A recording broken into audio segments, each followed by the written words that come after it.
మాజీ ఎమ్మెల్యే వంశీ అనుచరుల మోసాలు ఒక్కొక్కటిగా వెలుగులోనికి వస్తున్నాయి. గన్నవరం సమీపంలో నిర్మించిన చంద్రిక అయోధ్య భవన నిర్మాణ కార్మికులకు వల్లభనేని వంశీ అనుచరుడు గుర్రం నాని 4 కోట్ల రూపాయలు ఎగ్గొట్టారని ఆరోపణలు వినిపిస్తున్నాయి. దీంతో భవన నిర్మాణ కార్మికులు పురుగుల మందు డబ్బాతో రోడ్డుపై ఆందోళనకు దిగారు. డబ్బులు ఇవ్వమని ప్రశ్నిస్తే దిక్కున్న చోట చెప్పుకో అన్నారని కార్మికులు ఆవేదన వ్యక్తం చేస్తున్నారు. ఘటనా స్థలానికి చేరుకున్న పోలీసులు కార్మికుల చేతిలో పురుగుల మందు డబ్బాలను స్వాధీనం చేసుకున్నారు.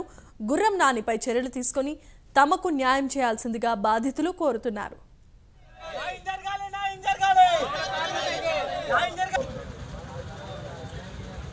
అపార్ట్మెంట్లో పనిచేసిన భవన కార్మికులము మేము. మీరే మాకు న్యాయం చేయాలి. మాకు ఇప్పుడు ఇక్కడ పునాదుల కాడి నుంచి మొదలుపెట్టిన కాడి నుంచి మేము పనిచేసాం సార్.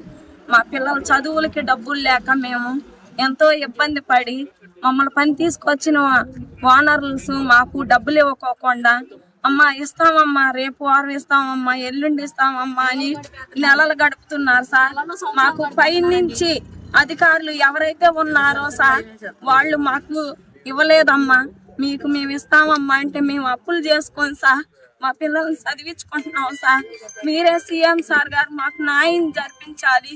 మాకు ఇంత వాటికి డబ్బులు రాలేదు సార్. మాకు సంవత్సరం డబ్బులు ఆగిపోయినాయి సార్.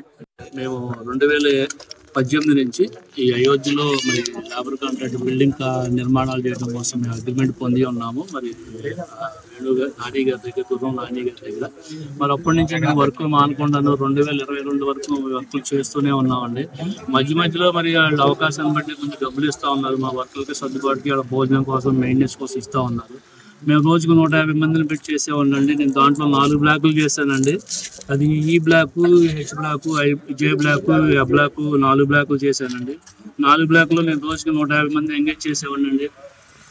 కొంచెం డబ్బులు ఇచ్చుకుంటూ వచ్చారు. తర్వాత మరి డబ్బులు అడుగుతుంటేను డబ్బులు లేవు, నెక్స్ట్ వీక్ ఇస్తాను అంటే ఒక 2 మంత్లు ప్రొలాంగ్ చేశారండి.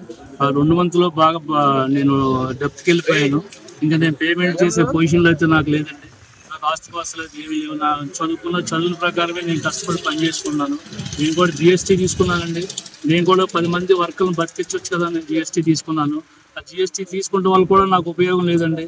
వీళ్ళు జిఎస్టీ కట్టకుండా ఆ జిఎస్టీ కూడా మరి ఎగ్గొట్టేశారండి. దానివల్ల కూడా నాకు జిఎస్టీ క్యాన్సిల్ అయిపోయి నాకు పాన్ కార్డు కూడా పోయి నాకు షాపాజ్ నోటీస్ ఇచ్చారండి. మరి డిఎస్పీ గారు దగ్గరికి కలిసి వచ్చారండి. ఆ లెటర్ కూడా నా దగ్గర ఉన్నాయండి. ప్రతి ఆధారంతో నేను మాట్లాడుతున్నానండి. రోజు ఇస్తాము చేస్తాము అంటున్నారు సార్. నమ్మకంగా పనిచేసాము. పని గట్టిగా అడుగుతుంటేనేమో వాళ్ళు అడ్డం తిరుగుతున్నారు సార్. మీరు పని చేయకపోతే డబ్బులు వస్తాయని. ఈ రోజు రూపాయలు లేని పరిస్థితిలో ఉన్నాం సార్. అసలు మా పరిస్థితి చాలా దీనిగా ఉంది. తిరుగు పొరుగులు గొడవలు కష్టపడి ఇచ్చేయడం చేస్తున్నారు సార్. మొన్న ఎమ్మెల్యే గారు ఆఫీస్కి వెళ్ళాం సార్. సార్ న్యాయం చేస్తామన్నారు, సార్ పిలిపిస్తామన్నారు. పిలిపించారు లేదు నాకైతే తెలుసు సార్. కొంచెం సీఎం గారిని సార్ వాళ్ళని మాకు న్యాయం చేయమని అడుగుతున్నాం సార్. 18లో రాకీ ఎవెన్యూస్ లో అగ్రిమెంట్ చేయించుకున్నామండి. ఏ బ్లాక్, ఐ బ్లాక్ అగ్రిమెంట్లు చేసుకున్నామండి. మొత్తం వర్క్లన్నీ, స్ట్రక్చర్లు, బ్రిక్ వర్క్లు, ప్లాస్టింగ్లు అన్ని వర్క్లు కంప్లీట్ చేసేవాళ్ళం.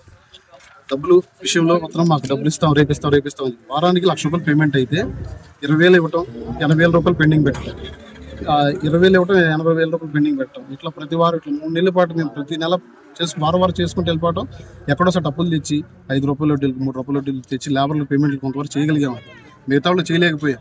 వాళ్ళంతా మా ఇంటికి వచ్చి నానా లెక్కలకు దుర్భాషలు ఆడడం వల్ల చుట్టుపక్కల వాళ్ళకి చులకన అయిపోయారు. అప్పులు తెచ్చిన వాళ్ళకి అప్పులు కట్టలేకపోతాం, వడ్డీలు తెచ్చి వడ్డీలు కట్టలేకపోతాం.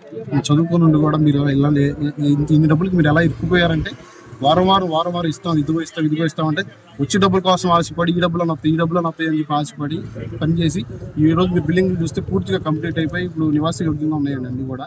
అయినా కూడా వాళ్ళు అమ్ముకుంటూ కూడా మాకు ఇవ్వాల్సిన డబ్బులు, వాళ్ళు మాకు కొంత డబ్బులు ఇవ్వాల్సిన డబ్బులు కూడా చాలా ఇబ్బంది పెడుతూ మీ దిక్కున సార్ చెప్పుకుని మీరు ఇవ్వమని చెప్పేసి చాలా రకాలుగా మాట్లాడుతున్నారు. మాకు ప్రాణహాని కూడా మా ప్రాణహాని చేయడానికి కూడా ఇప్పుడు ఇంత చేశాం కాబట్టి మా ప్రాణాలు తీయడానికి కూడా వాళ్ళు వెనకాడే పరిస్థితులు లేరండి. మా వెనకాల మాకు ఏ దిక్కు లేదండి. మేము ఏ అండ చూసుకుని రాలేదు. లేబర్ పని చేసుకొని కష్టపడి పనుకొని రూపాయి ఎదుగుదామని చెప్పి వచ్చాము.